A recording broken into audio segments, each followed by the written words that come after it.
मुनि सुशीलतायापन करनी सुरपति सर्वा जाय सब बरनी।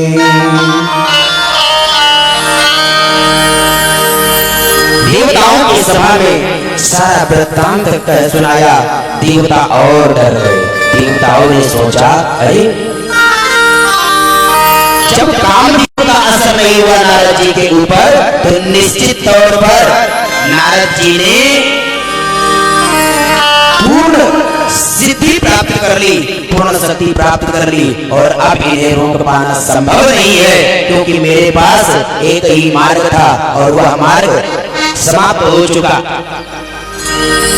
सभी देवता डरने लगे, पर जब नारद जी ने देखा कि मेरे ऊपर तो काम का भी प्रभाव नहीं हुआ, काम का भी असर नहीं हुआ, तो नारद जी उस स्थान से उठे और भगवान का संकीर्तन करते करते कहां पहुंच गए? आकर के भगवान भोलेनाथ जी के पास पहुंचे। कैलाश पर्वत पर भगवान भोलेनाथ जी के पास पहुंच करके सारा वृत्तांत कह सुनाया नारद जी ने। कहा, महाराज मैं काम को जीत चुका हूं, अब काम मेरे ऊपर अपना प्रभाव नहीं कर सकता, मैं काम से विजय प्राप्त कर चुका हूं। भगवान भोलेनाथ जी ने कहा, वाह, आप तो अत्यंत ज्ञानी हैं, आपसे क्या संभव है, आप तो कुछ भी कर सकते हैं, आपसे क्या असंभव है, आप महान ज्ञानी हैं, देवर्षि हैं, देवों के ऋषि हैं, इसलिए आपसे कुछ भी असंभव नहीं है, आप सब कुछ करने में समर्थ हैं। आप काम को तो क्या आप समस्त संसार को भी जीत सकते हैं। भगवान भोलेनाथ जी ने नारद जी के शब्दों का बड़ा सुंदर भाव में समर्थन किया। गोस्वामी तुलसीदास जी महाराज कहते हैं, सुंदर भाव लिखते हैं, तब नारद ने शिव पाए, तब नारद ने शिव पाए, चिदाकाश अमित मन माहे,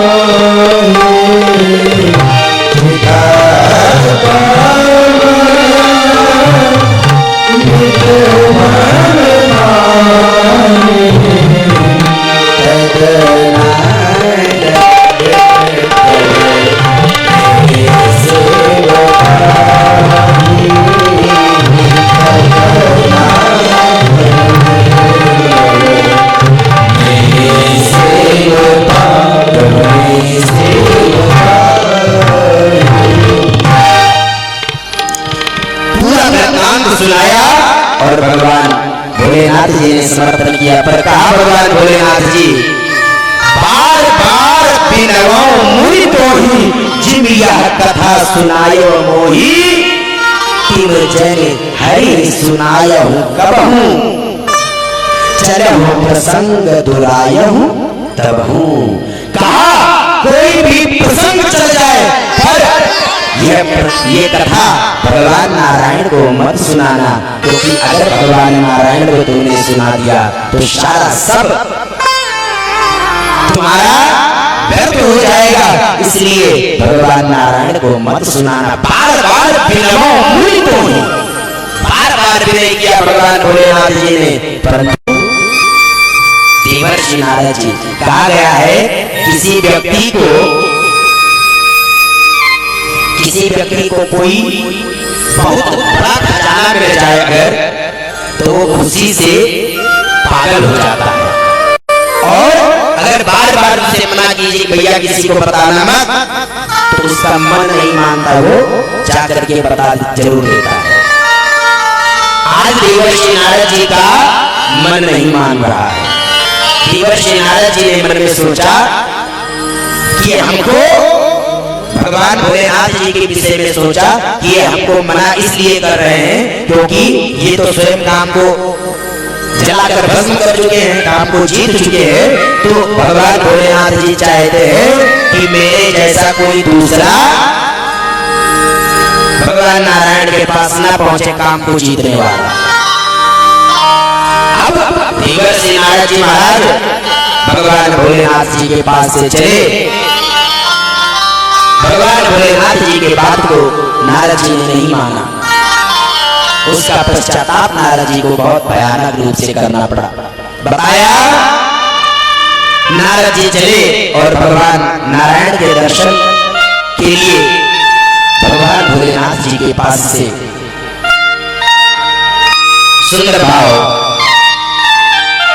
एक बार करतल बरबीना गावत हरि गुण गान प्रवीणा शेर सिंह गवने मुनिनाथा जहाँ बस श्री निवास श्रुति माथा। देवर्षि नारद जी महाराज क्षीर सिंधु में पहुंच गए। भगवान नारायण का स्मरण करते हुए, नाम जपते हुए ये हम लोग भी उस दिव्य नामों का संकीर्तन करते हुए आगे बढ़ते हैं। क्या नाम जपते जा रहे हैं नारद जी?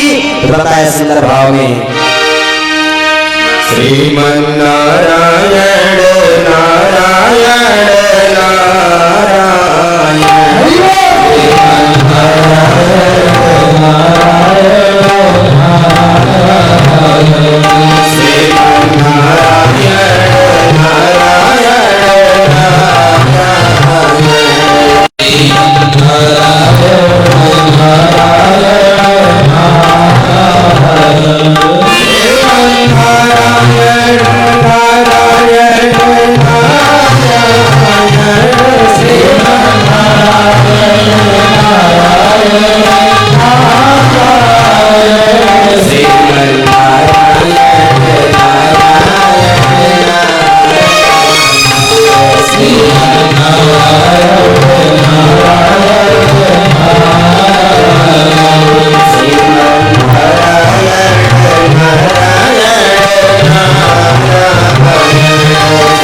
क्षीर सिंधु में भगवान नारायण के पास पहुंच गए। जैसे ही भगवान नारायण के पास देवर्षि नारद जी पहुंचे, भगवान नारायण ने देखा, देख करके तत्काल खड़े होकर देवर्षि नारद जी को दिव्य आसन पर बैठाया और बड़े सुंदर भाव में स्वागत सम्मान किया और कहा, नारद जी आपका तो चारों तरफ मैं प्रशंसा ही सुन रहा हूं और कुशल मंगल है। नारद जी ने कहा, हाँ प्रभु सब कुशल मंगल है, पर मैंने काम को जीत लिया है। भगवान भोलेनाथ जी ने बताने से मना किया था, परंतु देवर्षि नारद जी कहते हैं कि मैंने काम को जीत लिया है। अब भगवान नारायण कहते हैं, हे नारद जी आपसे कोई बात कोई चीज असंभव है जो आप नहीं कर सकते। अरे आप तो इतने तेजस्वी हैं, इतने दिव्य ज्ञानी हैं कि आप तो कुछ भी कर सकते हैं। जो बात भगवान भोलेनाथ जी ने कहा था वही बात नारायण ने कहा और अत्यंत प्रशंसा किया नारद जी का। अब नारद जी और गदगद हो गए, सोचने लगे अब मेरे जैसा इस संसार में कोई नहीं है। नारद जी के अंदर अहंकार पूर्ण रूप से हावी हो गया नारद जी के ऊपर। और कहा गया है जिसके अंदर अहंकार हो जाता है ना, उसका अहंकार भगवान नारायण कभी चलने नहीं देते, क्योंकि भगवान नारायण का भोजन है अहंकार। अहंकार को भगवान नारायण तत्क्षण ही समाप्त कर देते हैं। अहंकार नारद जी के अंदर आया और तत्काल अपनी कृपा रूपी एक दिव्य माया नगरी का रचना किया भगवान नारायण ने। और उस नगर में नारद जी जब भगवान नारायण को प्रणाम करके चले तो मार्ग में नारद जी उस नगरी में पहुंचे जो भगवान के दिव्य माया के द्वारा बनाई गई थी। उस नगर के राजा का नाम था शीलनिधि और उसके एक कन्या थी जिसका नाम था विश्वमोहिनी। नारद जी जब उस नगर में पहुंचे तो इतना सुंदर नगर था, इतना सुंदर, उस नगर के प्रत्येक नर नारी इतने सुंदर थे कि देवर्षि नारद जी देख करके उस नगर को अत्यंत प्रभावित हो गए और सोचने लगे ये नगर इतना सुंदर है तो इस नगर का राजा कितना अच्छा होगा, कितना दिव्य होगा, तो चल करके मैं इस नगर के राजा से भी मिल लेता हूँ। देवर्षि नारद जी महाराज उस नगर को देख करके कहते हैं सत सुरेश, सत माने 100 और सुरेश कहते हैं इंद्र का नाम है। कहा सत सुरेश सम विभव विलास, सत सुरेश सम विभव विलास, रूप बल नीके निवास, बल नीके निवास, भेष मोहिनी दास कुमार, भेष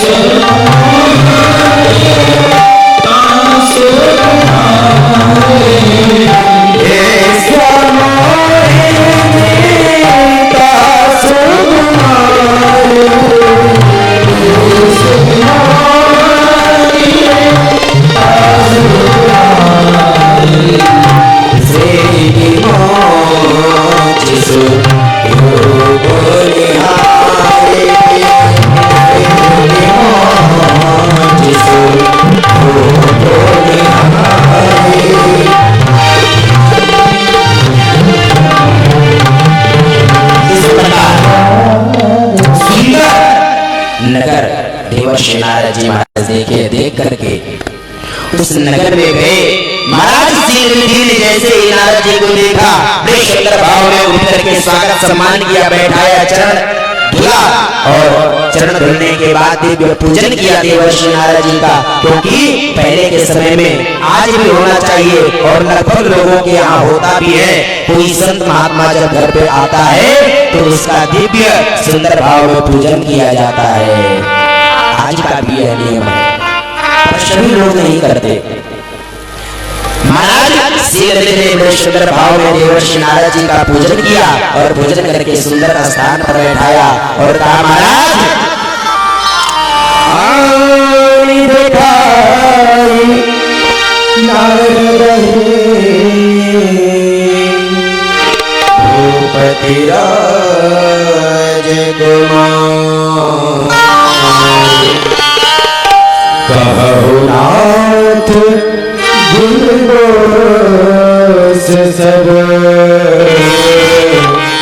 यही के हृदय विचार।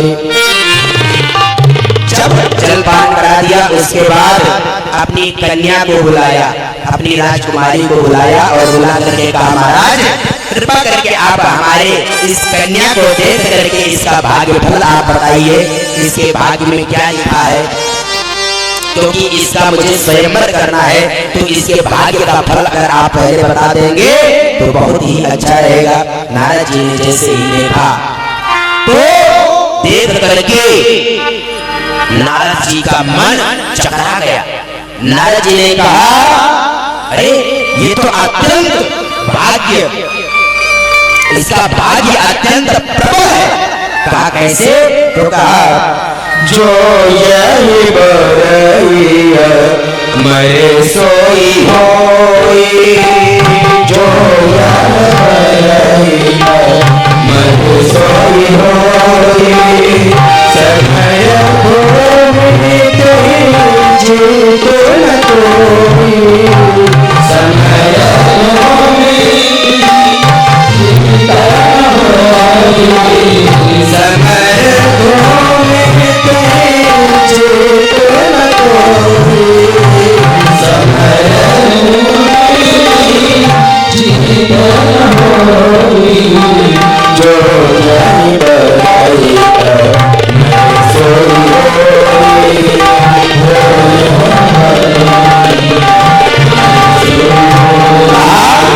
जो इस कन्या का वर्ण करेगा वह अमर हो जाएगा और समभूमि में, युद्ध भूमि में, रणभूमि में उसे कोई जीत नहीं पाएगा, कभी भी उसे कोई जीत नहीं पाएगा।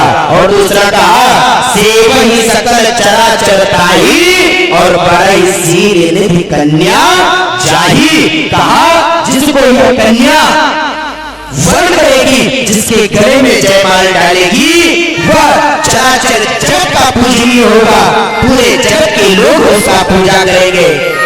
अब देवर्षि नारद जी ने देखा और कहा, लक्षण सब विचारे उड़ी आके, कछुक बनाई भूप सन भागे। महाराज शेरनील के सामने समस्त वृत्तांत महाराज देवर्षि नारद जी ने भाग दिया, सुना दिया, कह डाला। कहा, सुता सुलक्षण कहे नृप पाही, नारद चले सोच मन माही।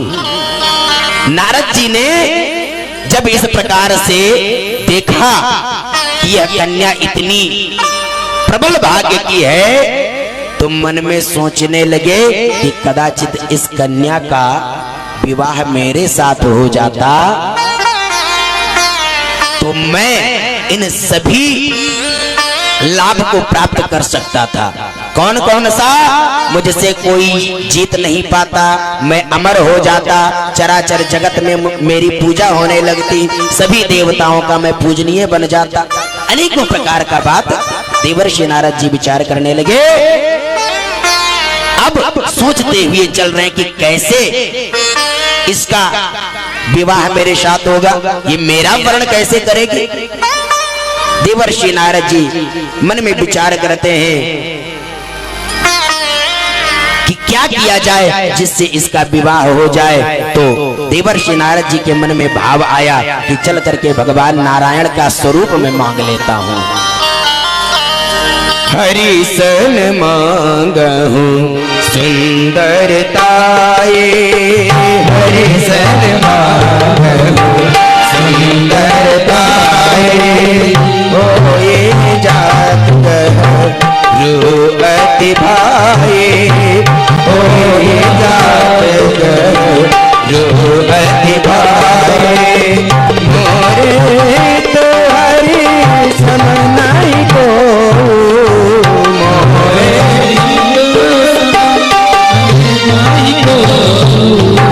मोरे तो हरि सम नहीं को, मोरे तो हरि सम नहीं को, यही अवसर आज सोई हो, अवसर आज सो यह अवसर आई सोई हो, आई सोई हो। इस प्रकार देवर्षि नारद जी महाराज भगवान नारायण के पास पहुंचे और नारायण से अपना स्वरूप देने के लिए आग्रह किया। कहा प्रभु आप अपना स्वरूप मुझे दे दीजिए। भगवान ने पूछा क्यों? तो कहा प्रभु आप दे दीजिए, मैं आपको बाद में सब कुछ बता दूंगा, पहले आप हमको सुंदरता दीजिए। भगवान समझ गए कि नारद जी तो अब काम के जाल में फंस चुके हैं, मेरे माया के जाल में फंस चुके हैं। कहा नारद जी ने कि प्रभु ऐसा स्वरूप मुझे दीजिए जिससे मेरा कल्याण हो। कहा जही विधिनाथ होई हित मोरा, जही विधिनाथ होई हित मोरा, करहु सुबेगी कासुनाई तोरा, करहु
ये पहुंच गए। एक तो इसकी चिंता में नारद जी परेशान थे और दूसरा भगवान नारायण अपने साथ इस मोहिनी को पहुंच भी गए। नारद जी अत्यंत क्रोधावेश में आकर के कहे कि हमें स्त्री के पीड़ा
भगवान अपने माया को समाप्त कर दिए।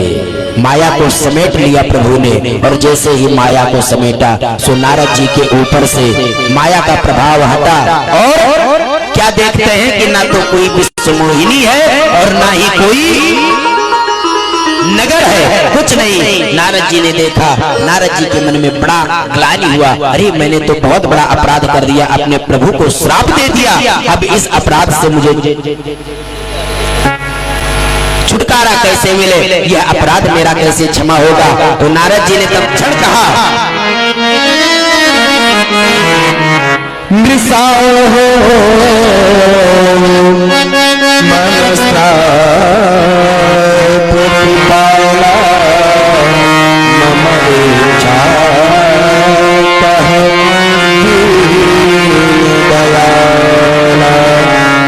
नारद जी ने कहा कि अब मेरा श्राप समाप्त हो जाए, पर भगवान ने कहा कि नारद जी चिंता मत करो, मेरे इच्छा से तुमने श्राप दिया है, इसलिए तुमको इसमें चिंता करने की आवश्यकता नहीं है। तो कहा प्रभु मैंने बहुत दुर्वचन आपको बोल दिए, आप मुझे माफ कीजिए। भगवान ने कहा जाओ तुमको माफी तो मिल जाएगी, पर एक बात ध्यान रखना, जो भगवान भोलेनाथ जी से पैर करता है, भगवान भोलेनाथ जी की बात नहीं मानता है, मैं उसका कभी सहायता नहीं करता हूँ। तुमने भगवान भोलेनाथ जी का बात न मानकर अपराध किया था, उस अपराध का ये दंड है। तुमने मुझे अपशब्द कह करके वह अपराध किया है, इसलिए मैं तुम्हें कहता हूँ जाओ भगवान भोलेनाथ जी का ही नाम जपो और इसी से तुम्हारा कल्याण हो जाएगा। कहा जब हो जाए संग करे सतनाम, जब हो जाए संग करे सतनाम, जब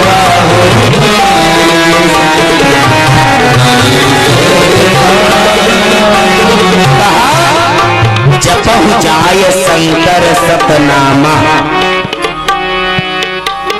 अब एक जगह कथा हो रही थी सतना जिले में, सतना जिले में कथा चल रही थी, तो एक भक्त थे, उन्होंने कहा महाराज जी आपके रामचरित्र मानस में हमारे जिले का नाम आता है।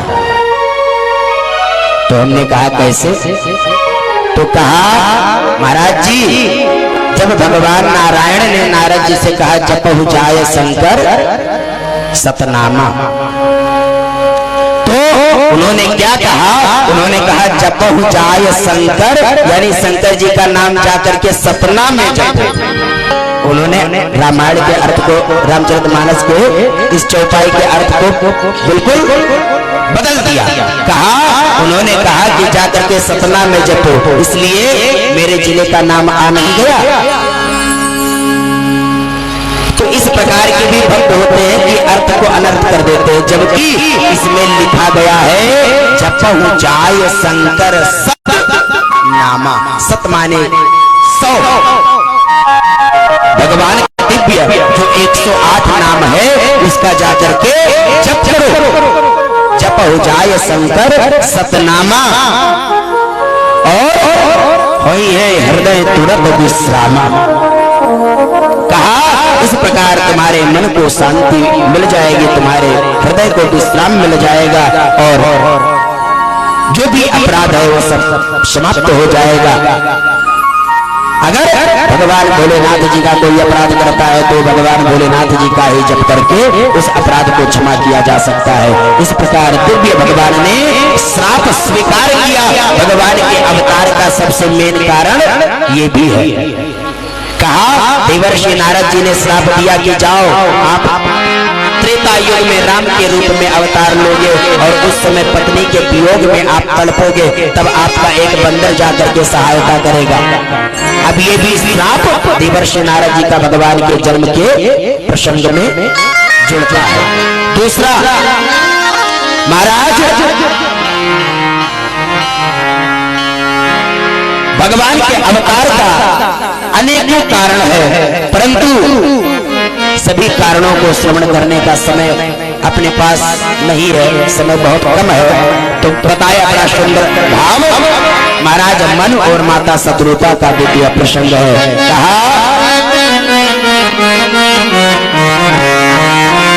सुंदर भाव दिया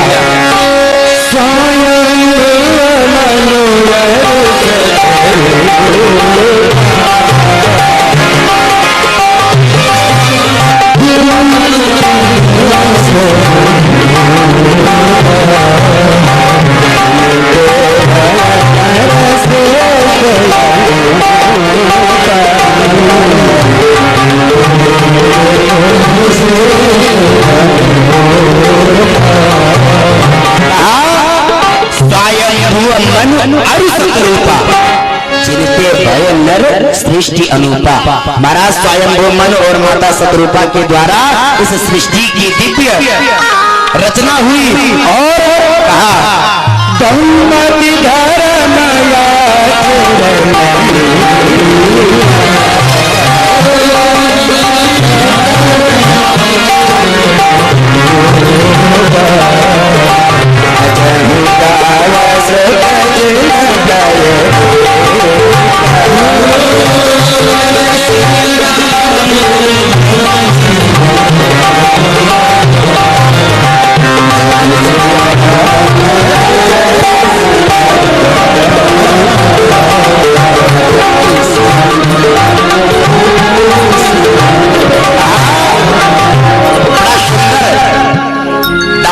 जीवन है और बड़े ही प्रसन्न है। महाराज स्वयं मन अपने दिव्य राजपाट में अत्यंत अपने प्रजा को दिव्य सुख प्रदान करते हैं और उनके दिव्य पुत्र भी हैं जिनका नाम है उत्तानपाद और प्रियव्रत। बताया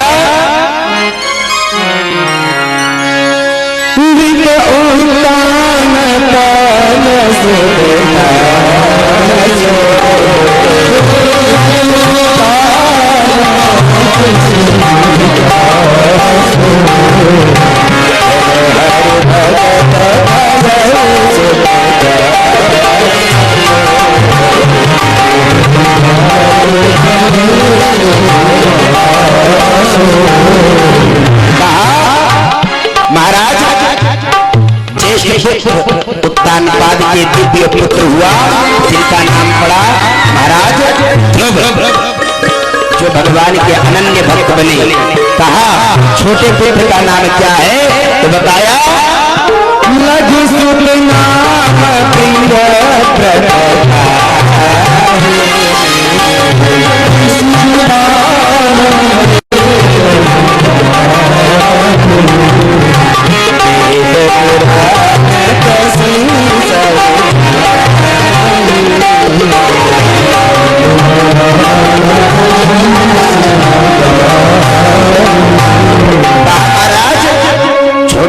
जिनका नाम प्रियव्रत है।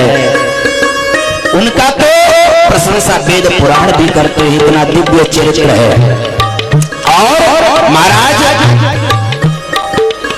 स्वयं मनु के दिव्य कन्या जिनका नाम देवहूति, और देवहूति का विवाह महाराज करदम जी के साथ हुआ, और उनके यहाँ दिव्य कपिल भगवान का प्राकट्य हुआ। कपिल भगवान अवतार ग्रहण करके आए। इतना दिव्य कुल है, बताया इतना सुंदर इनका परिवार है, इतना सुंदर कुल है। और महाराज स्वयं मनु ने अपने राजपाट को अपने पर्याप्त समय तक चलाया। उसके बाद उन्होंने राजपाट अपने ज्येष्ठ पुत्र को सौंप करके और स्वयं तपस्वी का वेश बना लिया, और तपस्वी का वेश बना करके वन में तप करने के लिए निकल पड़े कि मैं जाऊंगा, अब भजन करूंगा, अब मुझे यहाँ पर नहीं रुकना है। कहा सुंदर भाव,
अपने पुत्रों को सौंप कर महाराज तप करने के लिए चल पड़े। आज के समय में कोई जब लोग जब वृद्ध हो जाते हैं तो कहते हैं चल करके अयोध्या में मैं भगवान का भजन करूंगा।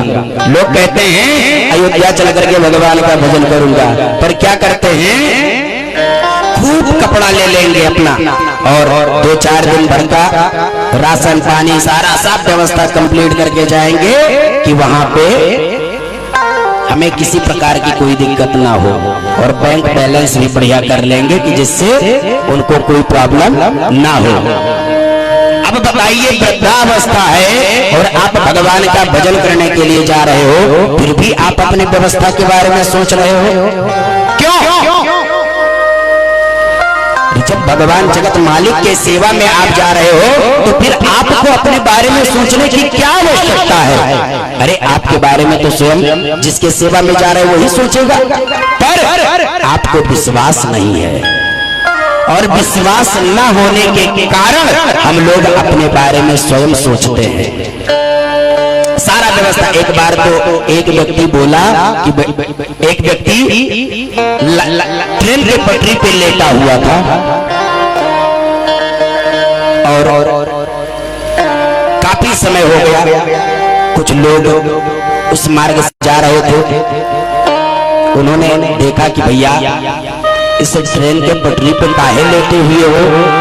तो उसने कहा भैया हम मरने आए हैं। जो व्यक्ति लेटा था उसने कहा हम मरने आए हैं। तो कहा मरने आए हो, काहे, क्या कारण है? बोला बस ऐसे ही मरने के लिए आया हूं। तो देखा सर के नीचे खूब मोटी गड्डी रोटियों का वो बना करके रखा हुआ था अपने सर के नीचे। तो कहा भैया जब मरने आए हो तो ये सर के नीचे तुमने इतनी रोटियां क्यों रखी है? तो कहा कि भैया ट्रेन कहीं लेट हो जाएगी तो क्या भूखों मरूंगा? अगर ट्रेन लेट हो गई तो क्या भूखों मरना है? अब बताओ, जब तुम मरने के लिए गए हो तो तुम्हें भूख की क्या चिंता? अरे मरने ही आए हो तो चाहे जैसे ही, चाहे तप करके मरो, चाहे जैसे भी मरो, लेकिन अपना मरण तो शुद्ध कर लो। अगर अपना जीवन नहीं शुद्ध कर पाए, जीवन नहीं सही कर पाए, तो अपना मृत्यु तो सुधार लो। पर नहीं, लोग कोई अन्य कार्य के लिए समय का ख्याल नहीं रखते हैं। जैसे घर में शादी विवाह करना हो या बच्चे का जन्म हो जाए घर में, तो उसमें कार्यक्रम कोई करना हो तो ये नहीं देखेंगे कि ठंडी है, गर्मी है, बरसात है, क्या है, कुछ नहीं देखेंगे। खूब चकाचक प्रोग्राम चलेगा। पर अगर कोई कथा भागवत करना हो, पूजा पाठ का कार्यक्रम करना हो, तो कहेंगे अरे भैया जाड़ा, इतना ठंड है, इस ठंड में मरना है क्या जो कथा में जाए? कहते हैं अरे कुछ गर्मी होती उसमें किया जाता तो हम लोग पहुंचते भी। अब बताओ, ठंडी में आप लोग क्या नहीं करते हैं? ठंडी में खाते नहीं हैं, अपना घर का काम नहीं करते हैं, सोते नहीं हैं, अपना दुकान नहीं करते हैं। ठंडी में क्या आप नहीं करते हैं बताइए? जब सब कुछ आप ठंडी में करते हैं, सब कुछ आप बरसात में करते हैं, तो फिर क्या कथा ये आप ठंडी में नहीं सुन सकते? लेकिन इसमें कहा गया किंतु परंतु और लेकिन कहा गया, काम बिगाड़े तीन और किंतु परंतु लेकिन, यह तीन जहां लग जाते हैं वहां काम बिगड़ जाता है। तो कहा लोग कहेंगे कि भैया हमारा अन्य कार्य जरूरी है और इसको मैं जरूरी नहीं समझता, इसको हम जरूरी नहीं समझते। जिससे जीवन की सारी व्याधि समाप्त हो सकती है उसे जरूरी नहीं समझा जाता, और जिससे जीवन में व्याधि उत्पन्न होती है उसको लोग जरूरी समझते हैं। जैसे कहीं नौटंकी होने लगे तो वहां पर बिना बुलाए लोग जाएंगे, नोटों की गड्डियां उड़ा देंगे, उसमें तनिक भी समय नहीं लगेगा।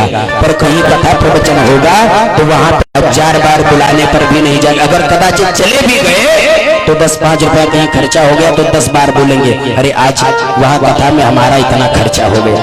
ये हो गया जो सार्थक होना है उस पर हम लोग 1000 बार विचार करते हैं, और जो बेकार हो जाना है उस पर हम लोग तनिक भी विचार नहीं करते हैं। एक नगर क्या अपने इसी उत्तर प्रदेश में ही लखनऊ जनपद में एक वृद्ध माता जी थी, और वो भगवान का बहुत अच्छा, भगवान के भक्ति में इतना लीन रहती थी कि उन्हें और किसी कार्य से कोई मतलब नहीं था। वो कोई काम नहीं करती थी, सिर्फ भगवान का भजन करना, कथा सुनना। उनके घर में एक बेटा था। वो बेटा एक दिन बहुत भयानक बीमारी से परेशान हो गया, ग्रसित हो गया। इतना बीमार हुआ कि उसका डॉक्टर ने जवाब दे दिया, क्योंकि उस वृद्ध माता जी के पास अधिक धन नहीं था, और धन के अभाव के कारण अच्छे डॉक्टरों को दिखा नहीं पाई, और वही अपने घर में ही उसको लेटा के रखा। भगवान का भजन दिन रात करती, और एक डॉक्टर अमेरिका से चला, उसको जाना था दूसरे मार्ग पर, उसे जाना था बॉम्बे दवा करने के लिए, और भगवान की ऐसी कृपा हुई कि वो गलत सवारी पे बैठ गया और वह साधन उसको लेकर के आया, लखनऊ पहुंचा दिया। उस डॉक्टर को वह साधन ला करके लखनऊ पहुंचा दिया। जब उस साधन से उतरा तो उसने पूछा भैया ये कौन सा जगह है? तो कहा भैया ये तो लखनऊ है। तो कहा ये बॉम्बे में पड़ता है क्या? बोले नहीं नहीं, ये तो आप आ गए उत्तर प्रदेश में, बॉम्बे से बहुत दूर। तो कहा मुझे तो बॉम्बे जाना था, अब मैं यहाँ आ गया, अब यहाँ से बॉम्बे कैसे जाऊंगा? लोगों ने बताया दूसरा साधन कीजिए फिर जाइए। उसने कहा ठीक है।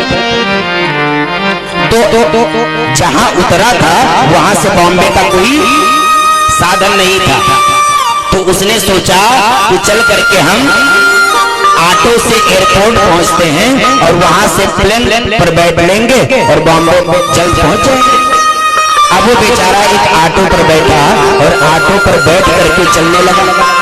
इतना भयानक रास्ते में तूफान आया, इतना विकट तूफान कि ऑटो वाला बोला कि भैया अब आगे मैं नहीं चल सकता, और नजदीक में एक मकान था, वहीं पे दोनों जाकर रुक गए।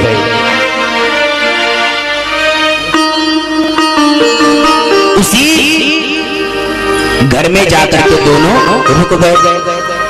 अब जब उस घर में जाकर के रुके तो फिर माता जी मिली। माता जी ने बड़ा व्यवस्था किया और कहा भैया पानी जब निकल जाएगा तब आप जाइएगा, तब तक यही विश्राम कीजिए। बहुत ही सात्विक विचारधारा की थी माता जी।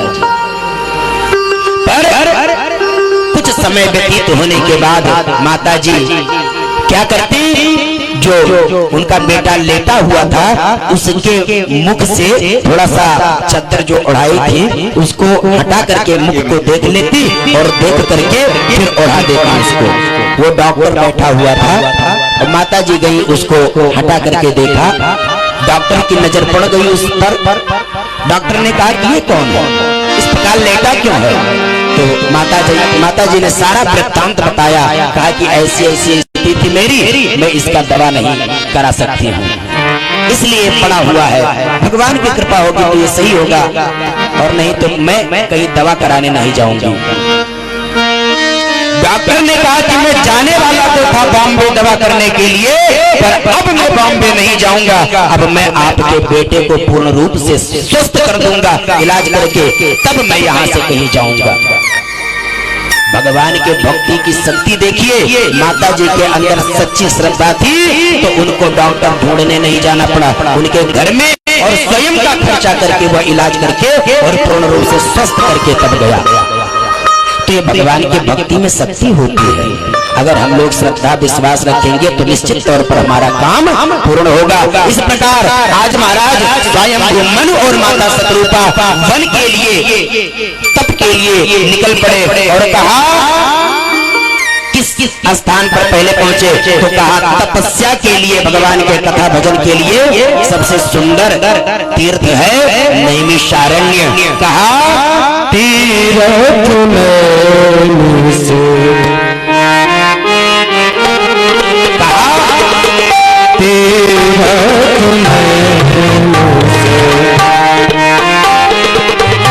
नैमिषारण्य अत्यंत पावन है, इसलिए नैमिषारण्य में सर्वप्रथम लोग जाते हैं। नैमिषारण्य में ही सबसे पहले जाएंगे, अपना तप करेंगे, भजन करेंगे। तो बताया तीर्थ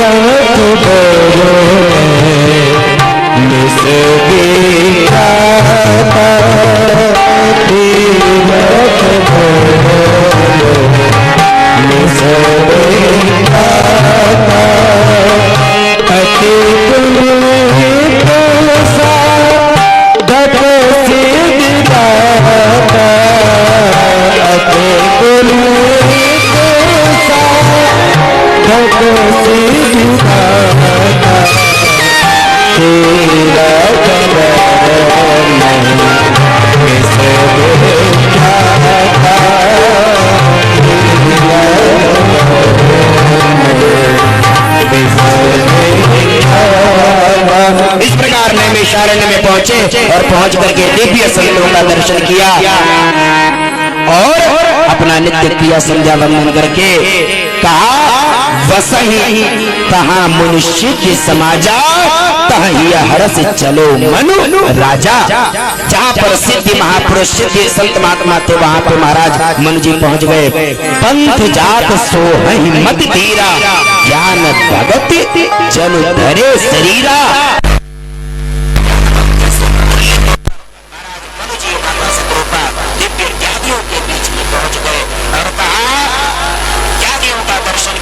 उसके बाद पुनः चल करके पहुंच गए गोमती के तट पर। दिव्य पहुंचे जाय तेनु मति तीरा हरस निर्मल जल में स्नान किया और स्नान करके पुनः समाज सिद्ध संतों का दर्शन कर प्रणाम किया। उसके बाद 5 वन में जहाँ पर भगवान का भजन करना था तप करना था अपना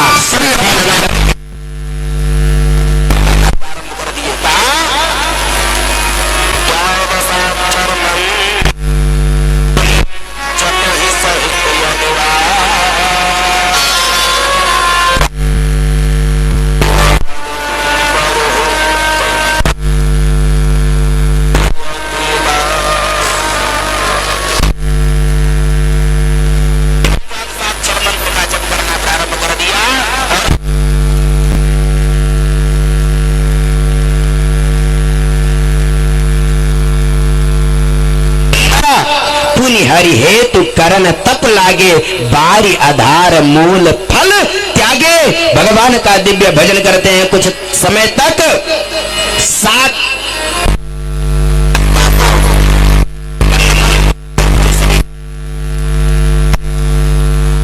मनु माता सतरूपा ने तप किया।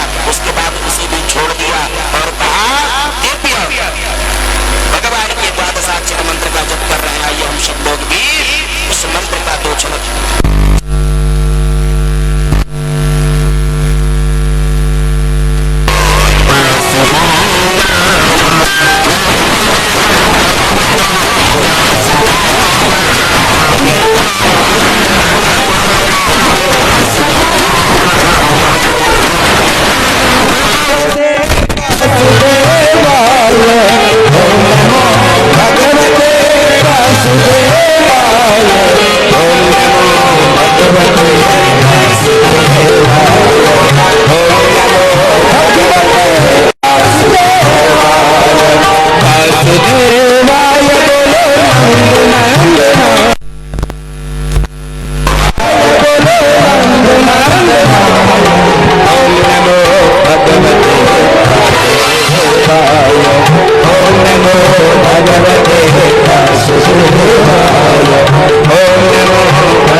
सच्चिदानंद भगवान की। इस प्रकार दिव्य भगवान के नामों का दिव्य भगवान के 12 मंत्र का जप करने लगे और कई बार अनेकों बार ब्रह्मा विष्णु महेश आकर के कहा जो वरदान चाहते हो मांग लो, परंतु अपने तप से तनिक भी कदम पीछे नहीं हटाया महाराज मनु और माता सतरूपा ने। किसी के भी प्रभाव से उनका तप नहीं टूटा और तप करते ही रहे। कहा निरंतर उनका तप चलता ही रहा, किसी के भी बिगाने से तनिक भी नहीं डिगे। और बढ़ाया वर्ष सहस 10 त्याग सोई और ठाड़े रहे एक पद। दोनों एक पैर के बल पर खड़े होकर के तप करने लगे। कहा विधि हरि तप विधि हरि हर तप देखी अपारा और मन समीप आए बहुबारा। बहुत बार ब्रह्मा विष्णु महेश आए परंतु उनका कोई भी प्रभाव नहीं हुआ। कई बार कहा मांगहु वर बहु भांति लोभाए और परम धीर नहीं चल ही चलाए। शरीर पूर्ण रूप से उनका मांस फूल सब समाप्त हो गया, क्या बचा? मात्र अस्थि मात्र बचा। अस्थि मात्र होई रहे शरीरा, तदपि मनाग मन ही नहीं पीरा। सुंदर भाव। इस प्रकार शरीर बन गया, परंतु उन्होंने भगवान की भक्ति नहीं छोड़ा।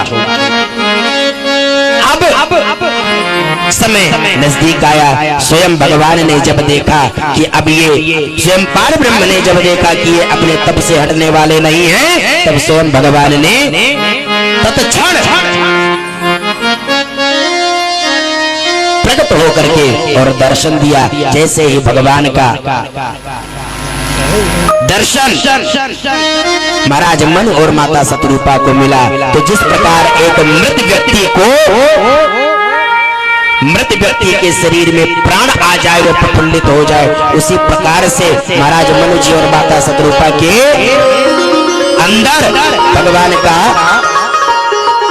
दर्शन पाते ही उनके अंदर प्राण जागृत हो गया। और कहा गोस्वामी तुलसीदास जी महाराज सुंदर भाव लिखते हैं,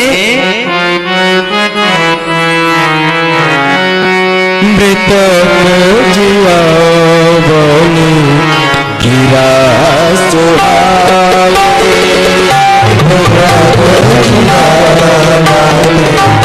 गिरा सुहाए, सवन रंग उरे जग आए, सवन रंग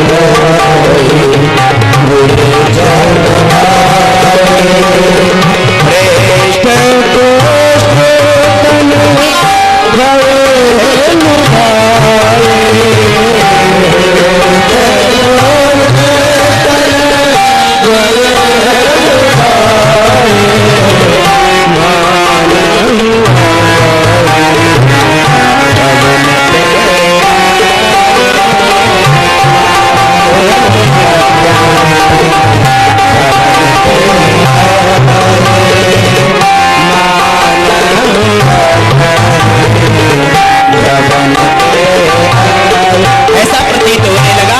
जैसे अभी अपने घर से आए इस प्रकार हृष्ट पुष्ट हो गए। और भगवान ने कहा कि जो वरदान चाहते हो वरदान मांगो। महाराज मनु जी ने कहा, प्रभु मैं चाहा हूँ तुम ही समान सुत, मैं आप जैसा पुत्र चाहता हूँ। भगवान ने कहा, मैं अपने जैसा खोजने के लिए कहाँ जाऊँ, मैं स्वयं आपके घर पुत्र बन करके आऊंगा, आप चिंता मत कीजिए। माता शतरूपा जी से भी कहा कि आप भी मांगिए, क्या वरदान चाहती हैं। माता जी ने कहा, जो हमारे स्वामी ने मांगा उसी में मैं भी संतुष्ट हूँ। हम दोनों का एक ही आपसे निवेदन है कि आप अपने जैसा हमें पुत्र प्रदान करें। महाराज भगवान भोलेनाथ भगवान पारब्रह्म ने कहा, ठीक है आप चिंता मत कीजिए, मैं आपके यहाँ स्वयं पुत्र बन करके आऊंगा। इस प्रकार भगवान के दिव्य अवतार का कारण याज्ञवल्क्य जी महाराज भरद्वाज जी को बता रहे हैं। और कहा, गोस्वामी तुलसीदास जी महाराज कहते हैं, भगवान का ऐसा दिव्य कारण श्रवण करके मन को अत्यंत आनंद प्राप्त होता है कि ऐसे भगवान का दिव्य भजन करके सब लोग भगवान को प्राप्त करते हैं। हम लोग अगर भगवान से दूरी बनाते हैं तो समझो हमारा भाग्य पूर्ण रूप से दुर्भाग्य में परिवर्तित हो चुका, क्योंकि भाग्य सद्भाग्य तभी होता है जब हम भगवान की भक्ति करते हैं। अगर भगवान की भक्ति नहीं करते हैं तो समझ लो कि हमारा दुर्भाग्य ही चल रहा है, सद्भाग्य नहीं है। तो बताया इस प्रकार भगवान के दिव्य अवतार का कारण। और समय नजदीक आया तो पृथ्वी पर भयानक अत्याचार बढ़ा, और उस अत्याचार को देख करके पृथ्वी गाय का रूप धारण करके महाराज देवताओं के पास पहुंची। और देवताओं ने सभी समस्याओं को सुना पृथ्वी माता के, और समस्याओं को सुन करके सब चल दिए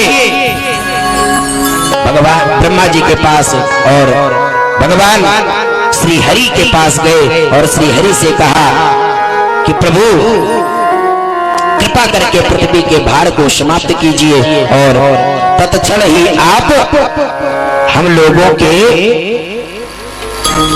समस्याओं को दूर कीजिए, क्योंकि पृथ्वी पर पाप बहुत बढ़ चुका है। सब सुंदर भाव में गोस्वामी तुलसीदास जी महाराज लिखते हैं, सभी देवता जाकर के भगवान का वंदन करते हैं, स्तुति करते हैं।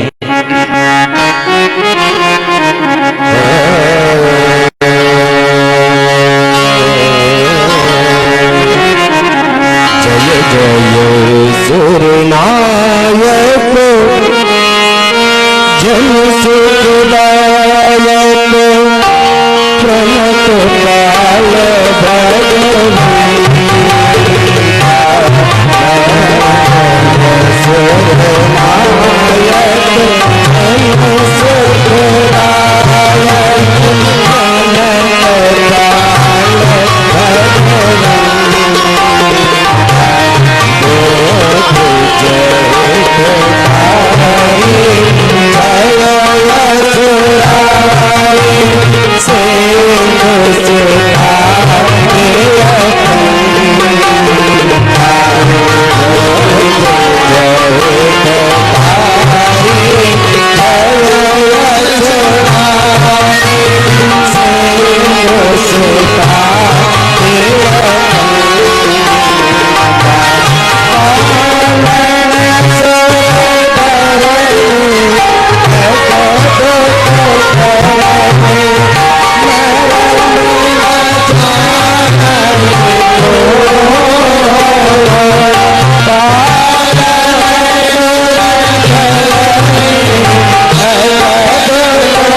प्रणत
काल समेत सने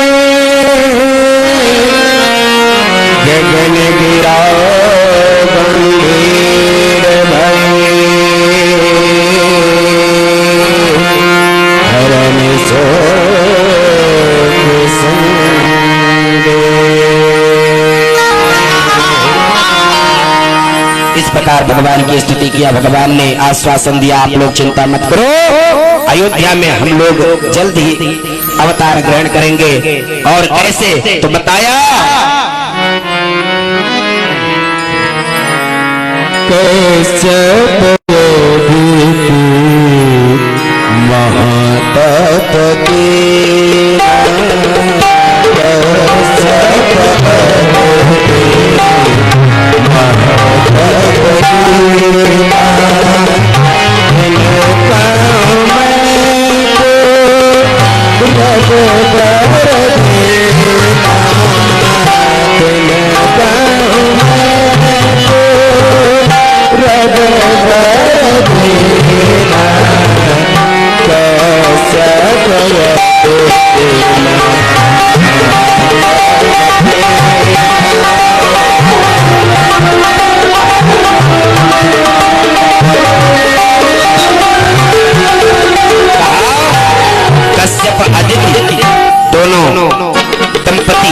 हमारा घोर तप किए थे। पूर्व में ही इनको मैंने वरदान दिया था, इन्हीं यही अयोध्या में दशरथ और कौशल्या के रूप में अवतार ग्रहण करेंगे और उन्हीं के यहाँ मैं